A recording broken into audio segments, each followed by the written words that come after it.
When it comes to men, I see all this potential, and I see it squandered. God damn it, an entire generation pumping gas, waiting tables, slaves with white collars. Advertising has us chasing cars and clothes, working jobs we hate so we can buy crap we don't need. We're the middle children of history, man. No purpose or place. We have no great war, no great depression. Our great war is a spiritual war. Our great depression is our lives. We've all been raised on television to believe that one day we'd all be millionaires and movie gods and rock stars, but we won't. We're slowly learning that fact, and we're very, very pissed off. This is a famous speech from a movie you're not supposed to talk about, and I've seen this sentiment echo throughout the internet again and again, especially when it comes to male mental health and self-improvement spaces, and I'll admit, it hits very close to home on a lot of subjects, but the speech, and the whole movie in fact, left a lot of questions unanswered. Why do we believe that we need something extraordinary like fame, wealth, or even war just for our lives to not be depressing? What system facilitates this level of dysfunction on a societal level? It's not just one-off cases of men who feel like their life has no meaning. After all, a lot of men are feeling this way. And yes, a lot of us are angry and pissed off. But what are we going to do about it? What if I told you the anger that you feel on a day-to-day basis is actually a form of male depression? Anger that keeps you from living a good life. Frustration and self-loathing that leaves you too exhausted to organize for something greater. Meaninglessness that tries to convince you that you can't facilitate meaningful change to this rotten system. The directionless rage that Tyler Durden speaks of in his speech is the exact thing that has been keeping us docile, throwing tantrums and screaming at the world like big babies, not sure what or who hurt them, so they scream and shout all day. And if we want to make things better in this world, we need to better ourselves first, so that our rage doesn't control us, but instead our own volition, our own thoughts, decisions, and actions. A calm and calculated man is much more dangerous to any system of oppression than a loud and screaming man-child. Those who aren't aware of their subconscious are doomed to be ruled by it. So to free ourselves from our chains, we must understand how depression for men hits different. Literally. When it comes to therapy and its patients, it is actually dominated by women. And some of you might not even be surprised about this, since women have a tendency to address their feelings more directly, and truthfully, they weren't afraid of being seen as weak for seeking help. But this simple fact affects the way we view depression massively. I think the average person's understanding of depression is usually related to a deep sense of sadness or dread that is so severe, the afflicted individual cannot experience any sort of positive emotion because of it, and this type of depression exists, but it is predominantly found in women. Even then, there are women who have a more atypical experience of depressive symptoms, and this can lead to intense confusion and shame. Shame because you blame yourself for feeling bad, even though you're not supposed to. So this is a larger issue of people experiencing atypical symptoms of depression and brushing them off as something benign, never getting help because they're not depressed. They just need a better attitude.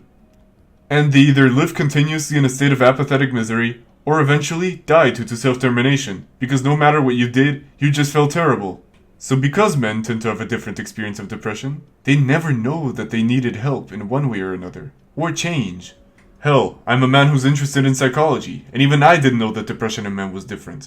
For the longest time, I just walked around feeling angry about just general things in my life. Sure, I wasn't exactly happy, but I wasn't sad either, so I thought that's just how it is.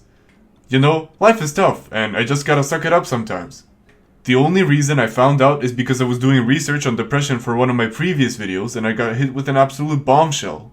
You see, instead of being sad or full of melancholy, male depression has a tendency towards feeling anger, either at yourself or the general state of the world. Agitation, it becomes way easier for things to rub you the wrong way. Massive amounts of stress, and a feeling of hopelessness and meaninglessness. You could also experience way more fatigue, even though all you did was simply exist. You're constantly exhausted, you start behaving in more risky ways just to feel something, besides all of this anger and emptiness. And you might start to suppress your emotions even more than you did before, because the majority of them are negative. You can feel all of that without feeling sad, or at least sadness that is more intense than all of the other emotions whatsoever. And this is where a lot of men fall into a trap. They think that something is fundamentally wrong with them as a person, rather than realizing they're depressed and need to do something about it. Of course, I'm not a doctor, but if you constantly feel a deep sense of anger that persists throughout your time being awake, accompanied by a hollow, almost empty feeling of despair and complete hopelessness, while lacking any positive emotions besides direct pleasure, you should probably visit a doctor because you might have depression. Actually, let me reiterate, I'm not a doctor, and the methods I present are things that I have personally found to be very helpful. You should still seek out traditional therapy if you can afford it. This is not a replacement, nor does it attempt to be. It may sound like getting a proper diagnosis won't do anything, but that's not true at all. Once you know that your issues aren't related to anything else other than your mental health, only then could you proceed with properly treating it. Or else you could be fatigued and exhausted due to early onset liver failure. Then, any advice in this video, or against depression in general, will be useless if your mental health is actually fine, and it's just your body having some severe complications. But okay, let's assume for one reason or another, you are sure that you're physically healthy, but you still feel this anger and frustration. What do we do now? Here's where we need to be careful. I think going to therapy could help you, but since a lot of it was unintentionally developed for a common depression found in women, there's a good chance it's not going to work for you. Besides, not everyone can afford it. So I'm going to share what I have learned to combat this atypical type of depressive state made with men in mind. Let's talk about how the average man deals with a lot of these emotions and feelings in the first place, since in a lot of cases, people are depressed because of a certain event, their surroundings, or trauma. Our emotions play a huge role in how we feel every day. So how does the average guy respond to something emotionally painful? We suppress it, we thug it out, we dog through it, we raw dog those feelings. This is an extremely common and relatable sentiment for men. Something terrible happened to you, and now you're having all of these negative emotions, you bottle it up. And that's right, we bottle them up until they don't occupy our mind anymore, and then magically go away. Surely, living this way has no consequences whatsoever. No, but seriously, of course bottling up your emotions does make them go away. If they did, then we could probably look back at our past with far less suffering. Think about it, why would the retrospective of our actions be hurtful, since they should only be a memory now? Because the underlying pain we felt from these experiences hasn't been addressed. This is so common, you don't even need to have depression to have this issue. I feel like even a moderately happy or functioning person could have these issues. So learning to deal with them and establishing an emotional hygiene is good for everybody, regardless of how functional they are. We bottle our emotions up and lock them away because we aren't really taught how to deal with them. In fact, in a lot of cases, expressing your emotions as a man is frowned upon by society at large. Being overtly joyful is seen as gay and feminine in a lot of cultures. Crying as well. Complaining, basically anything that isn't considered manly. I'd go so far as to say that experiencing and expressing emotions at large is something only women get to do. And you, as a man, should be a stoic rock. But even then, women get crap all the time for being too emotional as well. So somehow, we ended up in a place where any sort of overt emotion is considered out of the norm, instead of simply human. And it should not be bad to be feminine or gay in the first place, but we still have a long way to go, societally speaking. The thing is, men are still people, like everyone else, so they experience roughly the same amount of emotions as women do, even if women felt them more intensely. Studies show that the average person experiences emotions all of the time, even if they aren't conscious of them. I feel like the reason that male depressive symptoms are related more to anger and frustration is because that's one of the few emotions that is acceptable to be expressed as a man, so to an extent, it's sexism. Otherwise, why would our completely natural feelings be so belittled and ridiculed? So what we're gonna do is screw society and its expectations of you as a person, because their expectations are irrelevant to your personal happiness. And just take a look at society. Do you honestly think it's healthy? It's become so divorced from our personal needs and our happiness that it treats us like fully interchangeable, cold and soulless robot worker drones. Only the healthiest societies have mental health crises, loneliness epidemics, and rising rates of chronic illnesses. We really need to reconsider our societal priorities before we ever listen to them again. Even in Western mental health systems, the individual person's happiness is not prioritized. Our definitions of what is considered functional and dysfunctional relies on our ability to work. No joke. A lot of our diagnoses center around if you're still able to work with them or not. It's a corrupt system that prioritizes profit and productivity over your own well-being. So if Western society is abandoning men and women's happiness alike, let's see what Eastern philosophy has to say. In yogic principles, there exists something that they refer to as a samskara. It's basically a bundle of unprocessed feelings and emotions that lay in your mind and affect you in your day-to-day life. It is a latent mental impression formed by past experiences, thoughts, actions, emotions, or desires that shapes your current behavior and perception. These samskara can be positive or negative. They are neither inherently good or evil. It depends on how they're formed.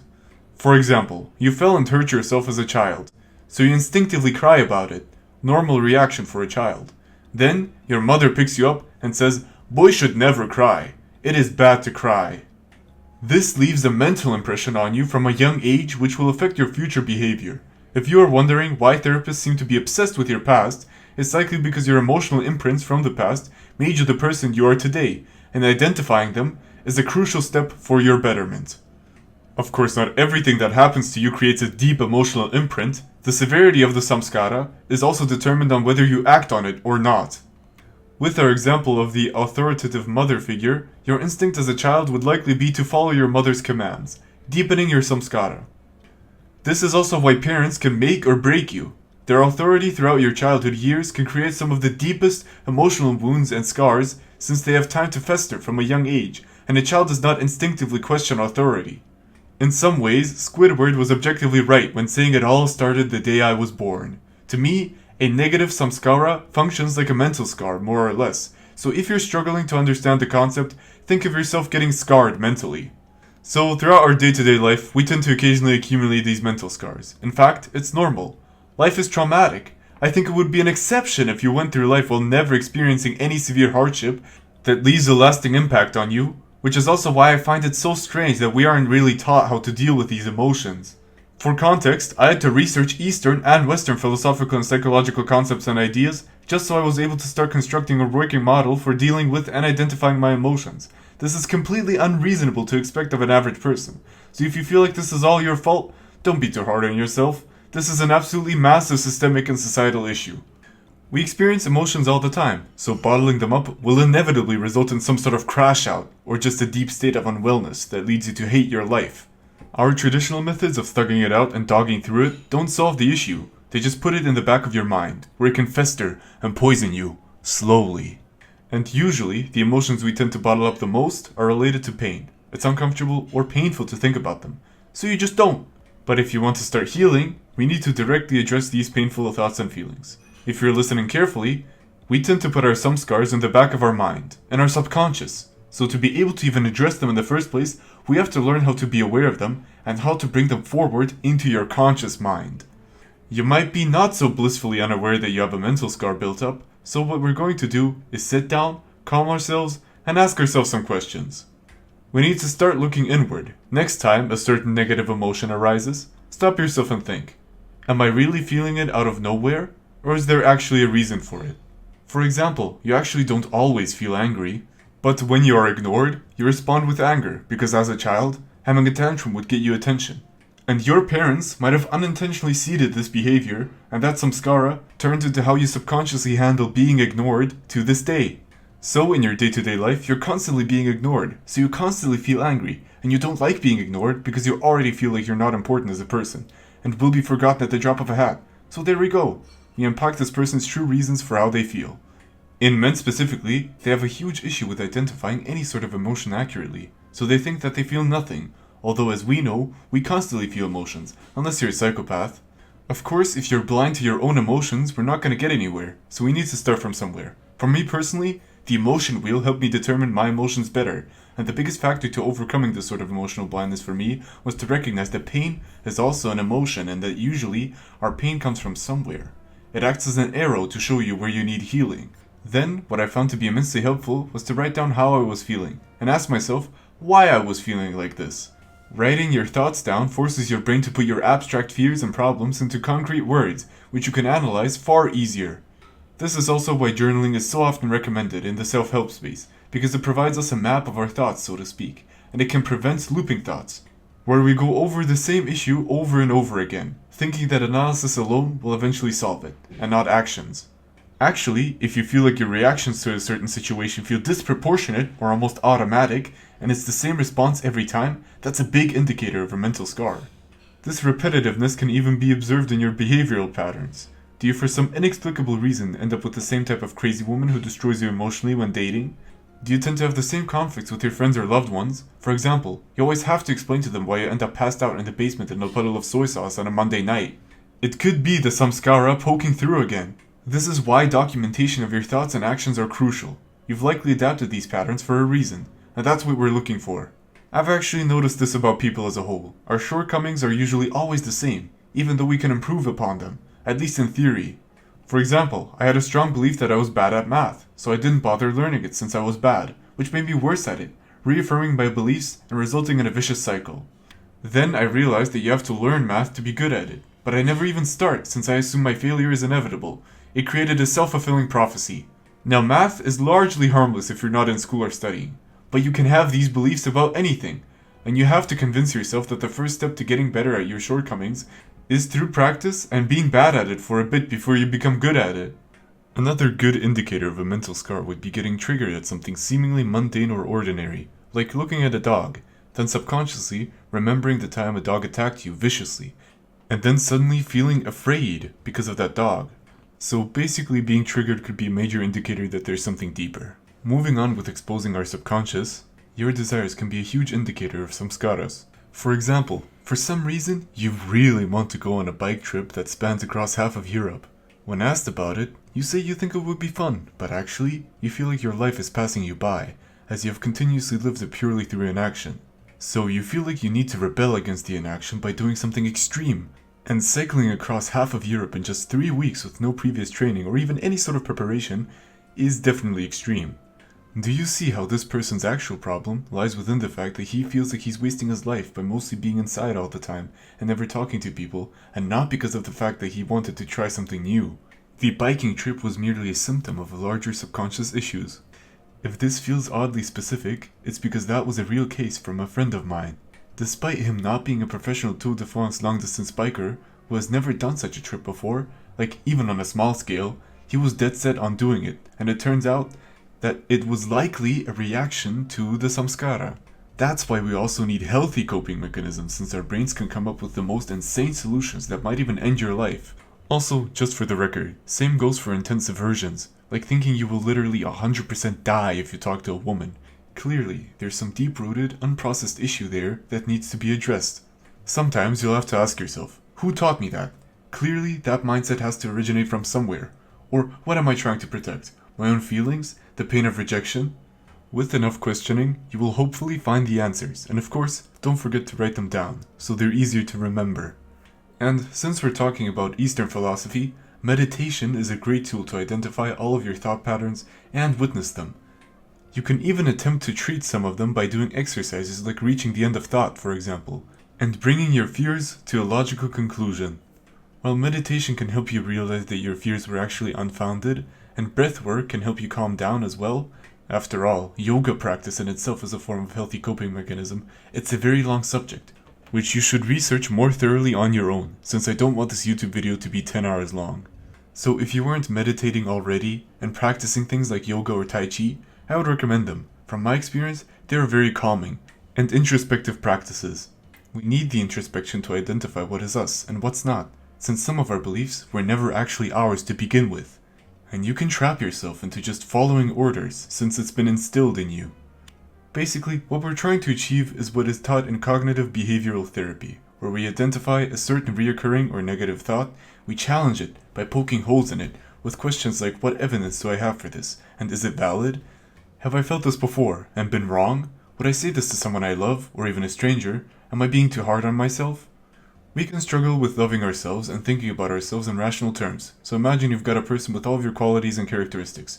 Would you be just as harsh on them? And would you tell them things like you are a failure for failing? Well, I hope not. Ultimately, we need to replace our negative thoughts with more balanced ones. Like, oh, I got rejected, but at least I tried, and did my best. Okay, I hope this helped you identify your samskara. Now that you know the reason for you constantly feeling angry is because you constantly feel like you're being ignored in life, you can start adapting a healthy coping mechanism specifically against your negative samskara. Instead of subconsciously being enraged, you could try to put that passion into a drawing which would then be seen by other people, thus satisfying your inner craving for being seen and replacing your old maladaptive coping mechanism with a new and improved one. After some time, that mental scar should more or less disappear, and now we only have to worry about the rest of them. I know they might feel very overwhelming, but hey, this is actually major progress, So even if you don't feel amazing, and like life is all mushrooms and butterflies, we have to stay consistent and focused. If you feel overwhelmed, you can also try to use certain applications like Notion, for example, to map out your bundle of problems. The more visible and tangible your problems are, the better you can address them, since you're not just swinging at the air anymore. Now, once we have identified all of our issues, we can finally isolate them and address them through targeted, healthy coping mechanisms. You see, depending on which type of emotion your mental scar is built on, you're going to need an appropriate coping mechanism that addresses the issue at its core. And you might be thinking to yourself, shouldn't this be a natural process? And yes, we have built-in ways to deal with our emotions. And you likely already found some coping mechanisms to deal with your mental state, like going to the gym, for example. What used to be a natural part of our day-to-day life, physical activity and exercise has now become easier to avoid with our sedentary lifestyles. Back when we were still running around a lot, we were put into a position where we had no choice but to properly cope. There was a wolf chasing you, you got stressed, started sprinting, managed to escape, and then your body would release a bunch of chemicals to calm you down for successfully escaping. Since our wolves are much more abstract now, we never really know if we escaped or if we're safe from things like homelessness, for example. It's actually a massive issue for our health that as soon as you have to go out of your way to be healthy, the majority of the population will choose the path of least resistance and become unhealthy. So if you're already going to the gym to relax and deal with your frustrations which you've accumulated by living your life, that's fantastic. Exercise is a great coping mechanism that you should partake in, even if you don't want to get jacked. Actually, I think our coping mechanisms don't have to be a chore to be healthy. I think you can even play video games to deal with some of your emotions. If you are playing them with intention. Very important caveat. A lot of people fall into the trap of developing coping mechanisms for their problems and mental scars, and most of our coping mechanisms, even the unhealthy ones, work. They can be an effective method for processing emotions. The problem arises when video games keep processing your frustration, for example, but you're not actually addressing the source of your frustration. This can easily lead to addiction if done incorrectly. And this is why I put such an emphasis on being able to identify the root cause of your emotional state, because if you are only ever curing the secondary emotions of your problems, you'll create a Sisyphus situation. So yes, you can actually play video games as a healthy coping mechanism, but with the caveat that you need to be sure that you are targeting the core emotion behind your actions, and that you only spend the amount of time you've allotted to video games. It's very easy to get lost in them, so I would set timers, but in short, some of the most common male coping mechanisms actually work just fine. It is our awareness and our targeting of these emotions that is lacking.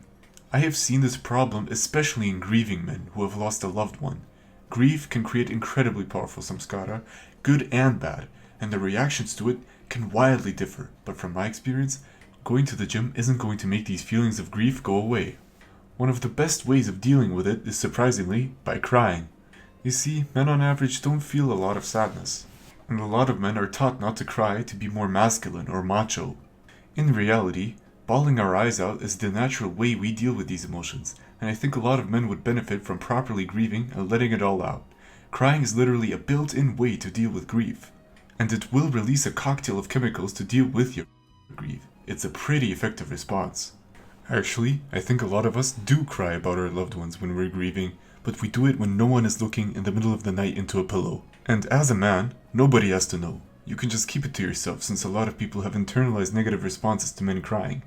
I've heard a lot of people say that, oh, don't be afraid to be vulnerable around others, but from my experience, most people aren't understanding, or they will subconsciously view you as weaker or lesser, so crying completely alone in the dark will have to do for now. Of course, no one solution fits all, and maybe there are other ways of expressing grief which are better for you. But generally speaking, a couple of good crying sessions over the span of a week or so should help you process these emotions. Because grief is also complex. You might not be grieving a loved one, but grieving the person you could have been, but never became. You could be grieving a version of yourself that you lost after one crucial mistake, or you made one wrong decision that you still have to pay for to this day. While this type of grief is more abstract, it's still very real, and you need to deal with it accordingly. Now, the thing with coping mechanisms is that they don't work the same for everyone. You are your own unique person, so you might find different things relaxing or cathartic. So you'll have to do some trial and error before you find which methods are best for you and for the specific emotions you're dealing with. And I hope you figure out through trial and error which habits and coping mechanisms are best for you. In the end, it should look something like this. When I feel grief, I listen to sad music while playing guitar. When I feel frustrated, I go into the woods and throw some rocks into a river. When I feel exhausted, I take a warm bath. You know yourself best, or at least you should get to know yourself better than anyone, and know which responses and reactions to your emotions are best for you. Just make sure they aren't destructive, harmful, or super risky, and remember, if you don't consciously train yourself to react to your inner turmoil a certain way, your mind will come up with the most insane strats to cope, and it can affect you in ways you didn't even expect. Like being unable to process your emotions can actually have a negative effect on your dating life as well, as you can only take a couple of rejections before the emotions get out of hand. If the average man knew how to properly emotionally process rejection, there wouldn't be a limit to how often he is able to take rejection. Thus, mathematically, they would eventually find success. I know this is a lot, and we don't have that much time for improving our mental state, but I promise you that even if you manage to get rid of a few mental scars, your quality of life will greatly improve.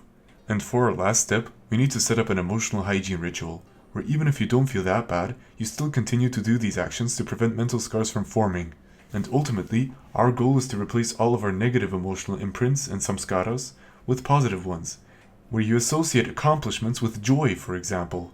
It turns out, not every person feels satisfied when they accomplish something, and ideally, we need to rewire it with rewards, affirmations, and praising yourself. It's kind of like replacing bad habits with good ones, with the biggest difference being that we are changing the emotional patterns of our minds, which is deeper than a habit. Since for any action to occur, you must first make the decision in your mind to make that action. So, I hope you understand the importance of proper emotional processing, how to identify your inner issues, and then deal with them. Now, how did we get here? Why did I have to make this video since this isn't common knowledge? If it was, the world would be a better place. In a perfect world, videos like these would not exist. But this is not a perfect world. So why are we the lost children of history? Why do so many men fantasize about sacrificing themselves for the greater good, and to join a good old war to finally feel something?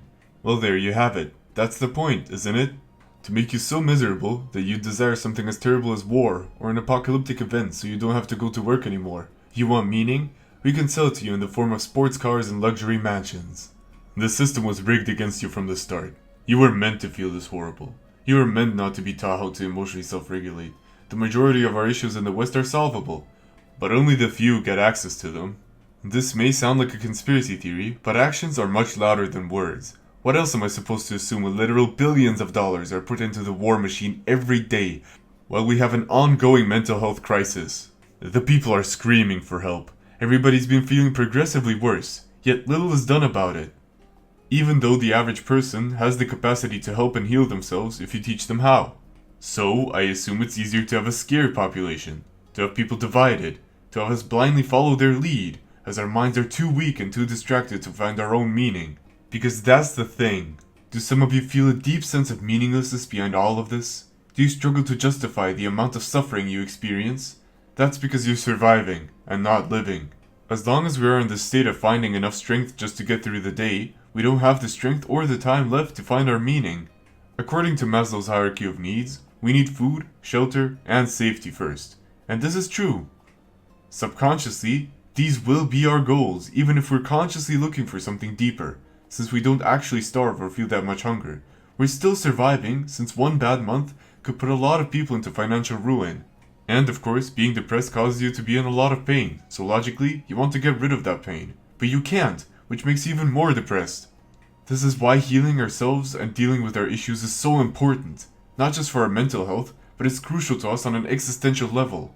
Once you have rid yourself of all of your issues, and you feel more positive emotions for once instead of negative, you'll actually be able to properly focus on finding meaning in your life. So if your depression has convinced you that life is inherently meaningless, even if you got better, so why bother trying? Don't listen to it. It's lying. Getting better will result in you finding meaning rather quickly, at least from my experience. The meaninglessness is just an extension of our pain. We experience so much disproportionate amounts of suffering that we can't come up with a reason to justify all of it. I think a huge source for a lot of men's negative emotions come from the internet and associating yourself with the male label. Let me explain. If you're an average person, you likely won't see personalized posts like "Screw John Doe" or "John Doe sucks," so you don't feel attacked. But if we replace John Doe with men, then the conversation changes. Men are about 50% of the global population, so generalizing a group that large will almost always result in a hasty overgeneralization fallacy. Yet the internet thrives in polarization and overgeneralization. Actually, I see the media as a whole thrives on it. And as a man, you might hear or read headlines like men are inherently privileged and oppress women with said privilege, and you think to yourself, huh? That's weird. I don't even talk to women. How could I be oppressing them? Then you see threads about how women experience verbal harassment or even physical harassment daily, and the perpetrators are always men. So a particular brand of feminism might come up with a slogan like all men are trash, and you could feel even more attacked. Since again, you barely even talk to women, let alone harass and assault them, so why are you being accused of such heinous crimes? Then, you see statements how the male loneliness epidemic doesn't exist, and if it does, it's deserved, and you feel like the world hates you for crimes you didn't commit and never intended to, abusing privilege that you have never once felt in your life, and being told to do better, even if you literally haven't done anything. And those feelings are valid. However, I don't think this discourse is about men in general. All of the most common complaints you see about men as a whole are actually about the bourgeois class. Yes, it's true that men are statistically way more likely to commit assault or essay, but did you know that people in power have even higher rates of abuse? We can see this in police officers, or even our highest branches of government. Statistically, those who hold power over someone have a higher likelihood to abuse it, and it gets worse. The reason why so many women get harassed daily by men is because one evil man doesn't just stop at one woman, he likely does it whenever he can if he gets away with it.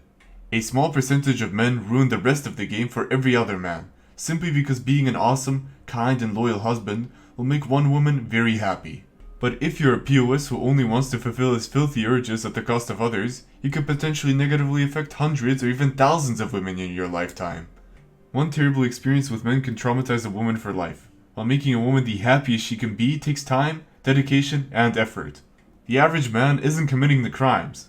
It's a small percentage of a specific type of man being horrendous to women, and as I've mentioned before, statistically, they're likely to be in places of power, like Harvey Weinstein, for example.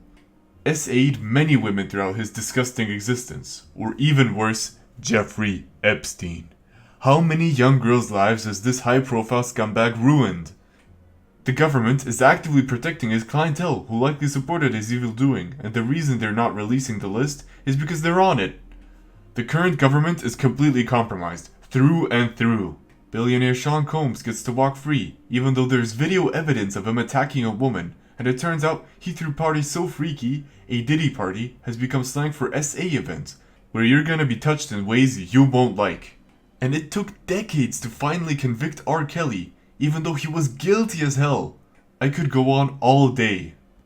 Roman Polanski was convicted of SAing a 13-year-old girl, and then he fled to France to avoid a sentence, and he continued making movies, eventually getting caught, and then have various actors signing a petition to release him, even though he should literally be in jail and get collectively shanked by all of the inmates. There were some big name actors on there as well. Clearly there is a subset of people that are so rich and powerful, they're able to evade justice again and again, and continue their wretched behavior. Our biggest enemy is not the common man. It is the economic elite who is rotten to the core. Those same elite hijacked major feminist movements to incite a gender war and suppress class consciousness and solidarity. The original purpose of feminism was, and still is, to seek equal rights for men and women alike. This also goes for men. Your enemy does not lie in the feminists or women, nor does the problem lie within the patriarchy, because it also is just a system used to incite division against the common folk. I doubt the matriarchy would be better. After all, look at what happened when Margaret Thatcher the Milk Snatcher was in charge, proving that women can be just as evil and greedy as anyone. You feel like you don't get the benefits of the patriarchy, and you also feel oppressed? Good, because you are. That's the truth of the matter. The modern, neoliberal capitalist system was made to keep you oppressed and depressed. It only trickles up money to the top, so you stay poor and can't afford the treatments needed to be a functioning adult in this deeply dysfunctional society. I mean, think about it. The class privilege of being a billionaire is 1,000,000,000 times more outrageous than those of being a man. You can bribe government officials to get away with any crime, and apparently you can have a plane called the goddamn Lolita Express and a client list of some of the richest and most famous people in the world, but then the list suddenly doesn't exist anymore, or was written by Obama. If you're rich enough, you can buy your favorite social media website and turn it into a complete echo chamber of your own wretched beliefs. You can hire professional propagandists to influence what the general public believes in. You can take a 5-minute long private jet ride to get your favorite sandwich hand delivered to you. You can buy Mozart's piano and use it as a decoration. The sky's the limit when you're a billionaire, and it doesn't matter how you got it, because again, it's been proven to us that justice has a price, and sometimes that price comes with a discount. The class privilege will always be much more severe, ridiculous, and disgusting than male privilege alone could ever be. I mean, just look at how rich American senators are compared to the average person. The rich are ridiculously overrepresented, and it seems like rich people rule everything, regardless of their gender. Let's face it, the massive spread of depression is related to our economic reality, and forcing people to function in ways the human body was never meant to function. We don't want men and women to be equally oppressed. Our goal should be to free ourselves entirely from this oppression. So, in order to not get distracted in our overarching goal of changing the systems that are causing us all of this pain and suffering, we have to detach ourselves from the label men, because we're more than that. We are the gears that keep everything running. Our blood is the oil that feeds the machine. We are the power. And you, yes you, never forget that you are a person. You are not your skin color, nor your gender. You are the contents of your character, and your actions. If we attach ourselves to these general identities too heavily, it will be a massive source of pain, since obviously, you don't have control over men as a hive mind. You only have control over yourself and your own actions. So you should only take responsibility for your actions if it is related to you as an individual, or if you actively know evil people, you should hold them accountable, and action to stop evil is still supporting it.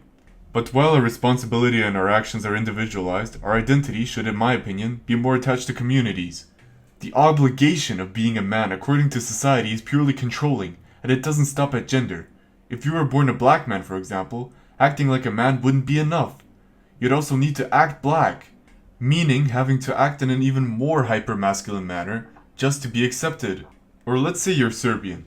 Do you need to prove every single day that you really are Serbian?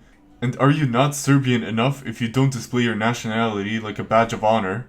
Race, gender, nationality, they're means of arbitrary division. Besides, why can't we live life according to ourselves? We are not drones. We aren't meant to fit into these easily digestible, economically beneficial roles that keep the machine going, that only benefits the richest and most powerful people. You are your own person, and once you've realized that, you'll see these arbitrary lines and divisions for what they are. Cages for the people who have to work. If we're this atomized and divided, how are we supposed to organize and incite meaningful and lasting systemic change?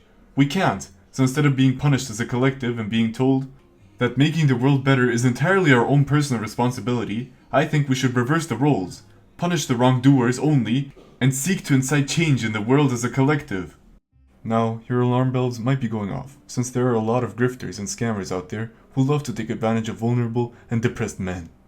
Because they have nothing to lose and everything to gain, so as I said before, they're more likely to make risky decisions such as spending a lot of money on a course. And you should definitely be cautious around individuals who try to instill specific beliefs and emotions from you for profit. And I'm not gonna pretend like I don't have an agenda of my own, though I have nothing to sell to you. In this time of a rise in depression and meaninglessness, where some people suggest that this whole reality might just be a simulation or a trick of the brain, I have nonetheless experienced the pain. Pain that's so excruciating, something that can't even be felt in dreams, a feeling so viscerally invasive, reminding you that you are alive, but also dying. If all the pain that I went through in my life is the same pain that is felt by others, I think it should be our moral imperative to save ourselves, and to save each other. I know for a fact that it doesn't have to be this way. We don't have to live in misery, so that's why I ask of you to please, save yourself, and anyone else if you can, if you're strong enough. Together, we have a chance to fight the broken system that is causing us to feel this way. Yes, I am in opposition to neoliberal capitalism. Yes, I believe in unification instead of division. That is my agenda, and I directly benefit from you being happy and healthy, since a healthy population is a resilient one, and one strong enough to fight back. Now, you can ignore our collective struggle, and simply take the advice from this video and use it for yourself. Whatever makes you happy. But if there's one request I ask of you, it is to actually put in the work. Become aware of your subconscious and make it conscious. Find healthy coping mechanisms that work for you. And finally, realize that we're all in this together. And just do your best. Thank you so much for watching. I hope you enjoyed the video. This one hits insanely close to home for me. Since if I gave this to my younger self, I could have avoided so many pitfalls and lows. I hope it can help people who used to be like me. Or if you're completely fine, I hope you found it enjoyable. I have a Discord server linked in the description below, and shout out to all of my Patreon supporters. You're the best. Thank you again for watching till the very end. Like and subscribe, and goodbye.